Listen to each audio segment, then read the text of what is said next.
Assalamualaikum warahmatullahi wabarakatuh. Sampurasun. Saya Dadan Purnama, guru SMKN 1 Cilaku, calon guru penggerak angkatan 11 Kabupaten Cianjur. Pada kesempatan kali ini saya akan menyampaikan materi koneksi antar materi modul 1.4 Budaya Positif. Kesimpulan dari hasil pembelajaran saya di modul 1.4 ini adalah seorang guru yang profesional adalah guru yang dapat menerapkan budaya positif di sekolah. Disiplin positif membantu membangun hubungan yang lebih kuat dan saling percaya antara orang tua dan anak atau guru dengan murid. Anak atau murid menjadi lebih bertanggung jawab, mandiri, dan memiliki empati yang tinggi. Anak atau murid merasa dihargai dan didukung, sehingga meningkatkan harga diri mereka. Budaya positif dapat dijalankan oleh guru dengan menerapkan beberapa konsep inti diantaranya 1. Disiplin positif dan nilai-nilai kebajikan universal.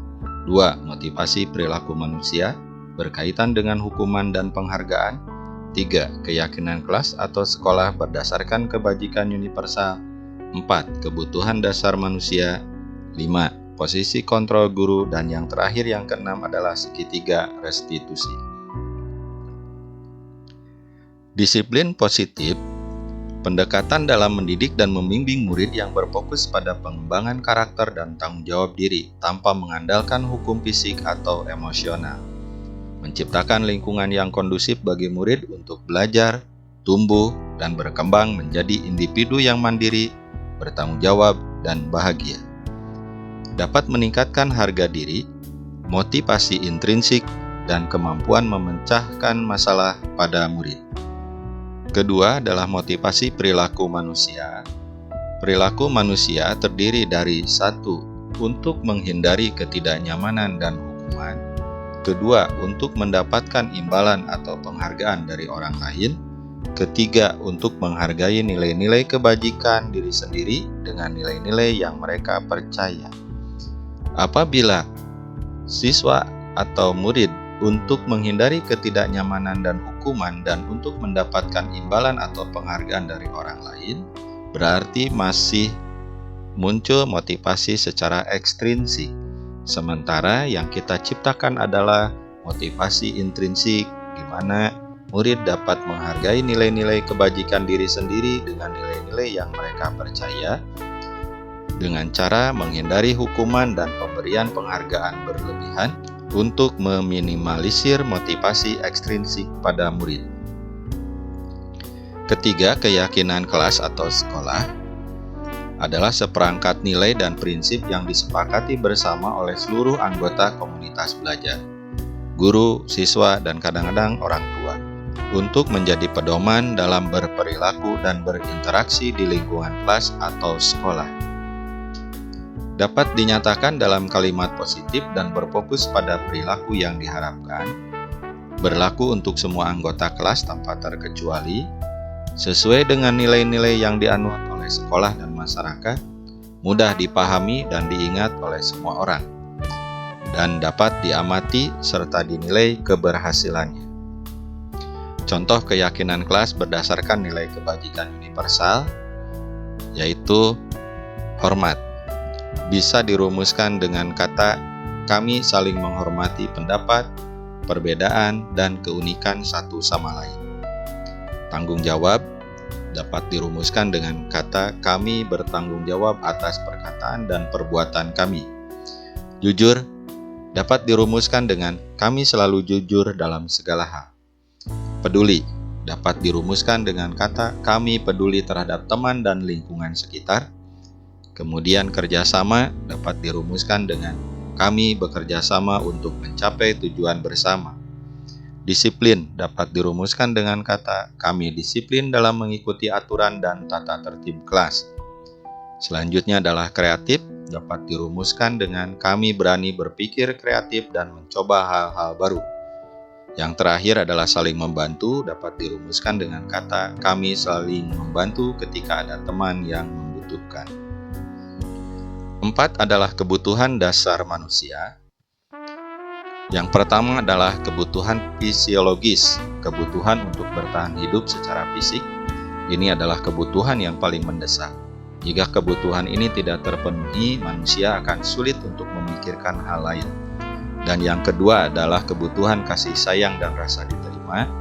Kebutuhan akan hubungan sosial, rasa memiliki, dan kasih sayang. Manusia adalah makhluk sosial, sehingga kebutuhan akan hubungan dengan orang lain sangat penting. Yang ketiga adalah kebutuhan pengakuan atas kemampuan. Kebutuhan akan pengakuan status, prestasi, dan rasa hormat dari orang lain. Manusia akan mencari pengakuan dan penghargaan atas apa yang telah dicapainya. Yang keempat adalah kebebasan. Kebutuhan akan pilihan. Kebutuhan untuk mencapai potensi diri secara maksimal.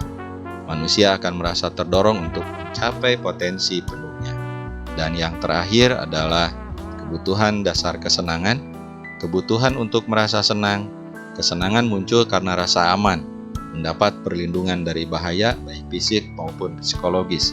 Akan merasa senang apabila aman dalam pekerjaan, rumah yang aman, kesehatan terjamin dan jaminan sosial, serta mendapat perlindungan dari ancaman dari luar. Yang kelima adalah posisi kontrol seorang guru. Yang pertama adalah sebagai penghukum. Seorang penghukum bisa menggunakan hukuman fisik maupun verbal. Orang-orang yang menjalankan posisi penghukum senantiasa mengatakan bahwa sekolah memerlukan sistem atau alat yang dapat lebih menekan murid-murid secara lebih dalam lagi. Kedua adalah pembuat merasa bersalah. Pada posisi ini biasanya guru akan bersuara lebih lembut. Pembuat rasa bersalah akan menggunakan keheningan yang membuat orang lain merasa tidak nyaman, bersalah atau rendah diri. Ketiga, sebagai teman. Guru pada posisi ini tidak akan menyakiti murid, namun akan tetap berupaya mengontrol murid melalui persuasi. Posisi teman pada guru bisa negatif ataupun positif. Positif di sini berupa hubungan baik yang terjalin antara guru dan murid. Guru di posisi teman menggunakan hubungan baik dan humor untuk mempengaruhi seseorang. Dan yang keempat adalah sebagai pemantau. Memantau berarti mengawasi. Kita bertanggung jawab atas perilaku seorang orang yang kita awasi. Posisi pemantau berdasarkan pada peraturan dan konsekuensi. Dengan menggunakan sanksi atau konsekuensi, kita dapat memisahkan hubungan pribadi kita dengan murid. Dan yang terakhir, yang kelima adalah posisi sebagai manajer. Posisi ini adalah posisi yang paling ideal dari kelima posisi kontrol seorang guru. Posisi manajer adalah posisi di mana guru berbuat sesuatu bersama dengan murid, mempersilahkan murid mempertanggungjawabkan perilakunya, mendukung murid agar dapat menemukan solusi atas permasalahan sendiri. Seorang manajer telah memiliki keterampilan di posisi teman maupun pemantau. Dan dengan demikian bisa jadi di waktu-waktu tertentu kembali kepada kedua posisi tersebut bila diperlukan. Namun bila kita menginginkan murid-murid kita menjadi manusia yang merdeka, mandiri dan bertanggung jawab, maka kita perlu mengacu kepada restitusi yang dapat menjadikan murid kita seorang manajer bagi dirinya sendiri. Di manajer, murid diajak untuk menganalisis kebutuhan dirinya maupun kebutuhan orang lain. Di sini penekanan bukan pada kemampuan membuat konsekuensi, namun dapat berkolaborasi dengan murid bagaimana memperbaiki kesalahan yang ada. Yang terakhir, yang keenam adalah segitiga restitusi untuk menyelesaikan masalah. Guru yang berperan sebagai manajer akan menggunakan segitiga restitusi dalam menyelesaikan setiap permasalahan yang dihadapi oleh muridnya melalui 3 tahapan, yaitu menstabilkan identitas, memvalidasi tindakan, dan menanyakan keyakinan, dengan tujuan untuk menghasilkan murid yang mandiri dan bertanggung jawab. Keterkaitan materi antara budaya positif dengan filosofi Ki Hajar Dewantara, yaitu menjalankan budaya positif di sekolah akan mempermudah untuk tercapainya tujuan pendidikan nasional sesuai dengan filosofi pendidikan Ki Hajar Dewantara, yaitu pendidikan yang berpihak pada murid dengan menuntun tumbuh kembangnya kekuatan kodrat yang ada pada anak sesuai dengan kodrat alam dan zamannya. Budaya positif dikaitkan dengan nilai dan peran guru penggerak. Budaya positif akan terwujud jika seorang guru memiliki 5 nilai guru penggerak, yaitu berpihak pada murid, mandiri, kolaboratif, inovatif, dan reflektif. Budaya positif juga dapat diwujudkan dengan mendorong kolaborasi antara seluruh warga sekolah dengan adanya keyakinan sekolah yang harus disepakati dan dijalankan secara konsisten secara bersama-sama. Budaya positif dikaitkan dengan visi guru penggerak. Salah satu perubahan yang ingin diwujudkan dalam visi guru penggerak adalah terciptanya budaya positif di sekolah, agar tercapainya sekolah yang berpihak pada murid, nyaman, dan aman.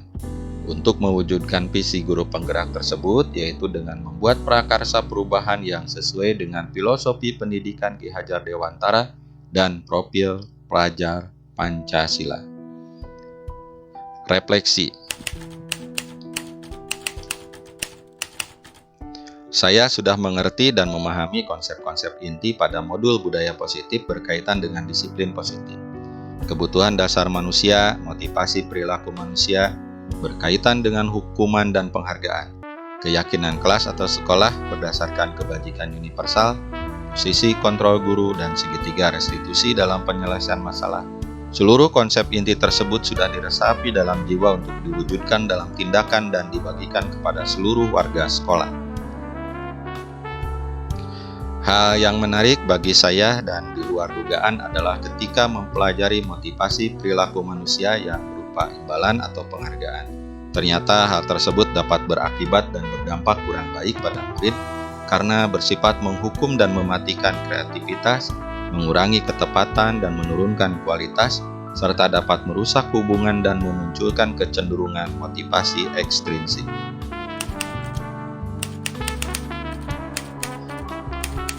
Setelah mempelajari modul ini, perubahan yang terjadi pada diri saya yaitu saya menyadari bahwa selama ini posisi kontrol yang saya lakukan adalah sebagai penghukum dan pemantau saja. Padahal seharusnya saya menjalankan posisi kontrol sebagai manajer dan melaksanakan segitiga restitusi setiap menemui dan menyelesaikan suatu permasalahan, baik dengan murid atau rekan sejawat di sekolah.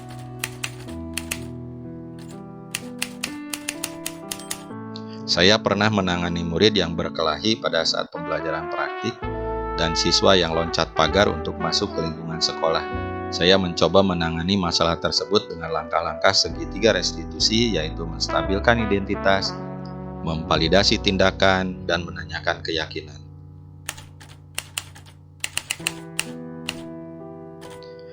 Perasaan saya sangat tertantang untuk terus mencoba mengaplikasikan budaya positif di sekolah secara konsisten dan sangat termotivasi untuk terus memperbaiki diri saya agar sesuai dengan nilai-nilai budaya positif yang telah ada di lingkungan sekolah.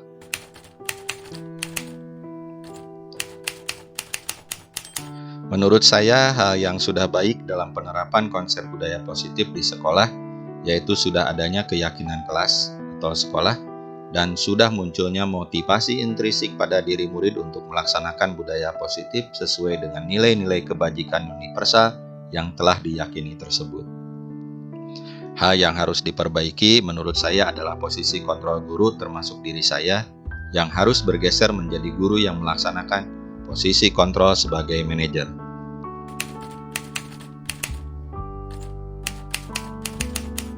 Sebelum mempelajari modul ini, ketika berinteraksi dengan murid, posisi kontrol saya sebagai penghukum dan pemantau. Perasaan saya saat itu, saya merasa tidak nyaman dan merasa bersalah karena harus memberikan hukuman atau konsekuensi kepada mereka atas kesalahan yang telah diperbuatnya.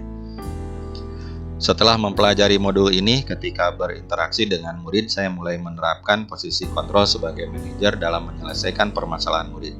Perasaan saya menjadi nyaman dan tenang. Perbedaannya adalah saya mulai menyadari bahwa komunikasi dan berkolaborasi secara efektif dengan murid dapat menumbuhkan rasa tanggung jawab pada dirinya.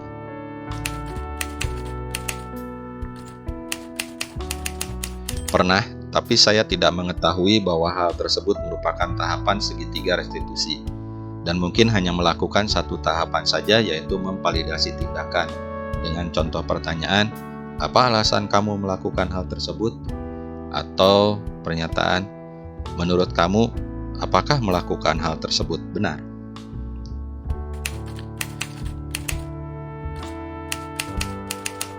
Hal lain yang penting menurut saya untuk dipelajari dalam menciptakan budaya positif adalah cara membangun kolaborasi antara pihak sekolah dan orang tua murid. Sehingga budaya positif ini tidak hanya dilaksanakan atau dilakukan di kelas dan di sekolah saja, tapi juga dilakukan di rumah, supaya menjadi karakter dan budaya murid dimanapun berada.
Sekian pemaparan dari saya. Terima kasih atas perhatiannya. Salam sehat dan bahagia.